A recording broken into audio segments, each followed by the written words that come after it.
वैश्या बोली, कितने दिन हो गए आपको घर से निकले? बोले 3 दिन हो गए। कुछ पाया? बोले नहीं पाया। अब पाप का बाप पता नहीं कल मिले परसों मिले, कब मिलेगा? कब तक भूखे रहोगे आप? कुछ पा लीजिए। मैं कहीं और पालूंगा, तेरे घर का नहीं पाऊंगा। इतने दिन से आप अकेले घूम रहे हैं, आपके पास धन भी नहीं होगा। मेरे घर अगर आप प्रसाद पाएंगे तो मैं दक्षिणा में 5 सोने की मोहर आपको प्रदान करूंगी, और फिर बाद में प्रायश्चित तो आप कर ही लोगे। कम से कम 4-5 दिन के लिए कुछ हो तो जाएगा आप पे व्यवस्था। 5 सोने की मोहर। बालक ने कहा, 5 सोने की मोहर, ठीक है, मैं पा तो लूंगा, लेकिन मैं अपने हाथ से बनाऊंगा, तुम्हारे हाथ से बना हुआ नहीं पाऊंगा। हाँ ठीक है, मैं सीधा सामान दे देती हूँ, आप बना लेना। आटा दाल चावल सब रख दिया, गोबर का चौका लगा दिया, बोले आप बना लीजिए।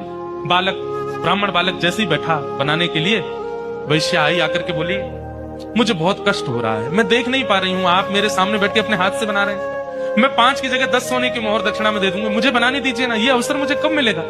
ठीक है, तुम बना लो, लेकिन गंगा जल में बनाना। ठीक है, प्रसाद बनाया, बना करके थाली में परोस दिया। ब्राह्मण जैसे ही पाने के लिए बैठे, वैश्या ने कहा, आपकी आज्ञा हो तो एक कवल में अपने हाथ से तोड़ के खिलाऊं आपको, अपने हाथ से। अब मुझ पर तो भूले भटके की कृपा होगी आपकी, जानबूझ के तो आप मेरे घर आओगे नहीं, अब आ ही गए हो तो इतना भी मुझे सौभाग्य दे दो, एक ब्राह्मण को मैं अपने हाथ से खिलाऊं। ब्राह्मण बालक बोला, तुम कैसे सोच सकती हो, तुम्हारे हाथ से कैसे पाऊंगा मैं? अब मेरे घर का पानी नहीं पी सकते, भोजन नहीं कर सकते, मेरे हाथ का बना नहीं खा सकते, ये सब तो हो ही गया, तो मेरे हाथ से भी खा लो।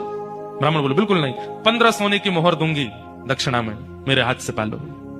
ठीक है, एक कवल खिलाना, फिर बाद में मैं अपने आप खाऊंगा। बोले हाँ ठीक है। एक कवल जैसे उठा के दिया, वैश्या ने कवल मुख में दे करके और एक हाथ घुमा करके दिया गाल पर, ताम्रवर्ण हो गया। क्या करती हो? बोले पाप के बाप से मिलवा रही हूं आपको। पाप का बाप कैसे? आप मेरे घर का पानी पीते नहीं पीते? क्यों पिया? बोले वो तो मैंने अनजाने में पिया। अनजाने में पिया तो फिर मेरे घर का भोजन क्यों किया? बोले वो तुम्हारी बड़ी श्रद्धा थी। बोले झूठ मत बोलिए, सोने की मोहर के कारण आपने किया। 5 सोने की मोहर के कारण मेरे घर का भोजन स्वीकार कर लिया, 10 सोने की मोहर के कारण मेरे हाथ का बना स्वीकार कर लिया, और 15 सोने की मोहर पर आप मेरे हाथ से खाने तक को राजी हो गए। अपने पिताजी को जाके बता दीजिए, पाप के बाप का नाम है लोभ। एक लोभ आपसे क्या क्या करवा देता है, ये आप खुद विचार करें।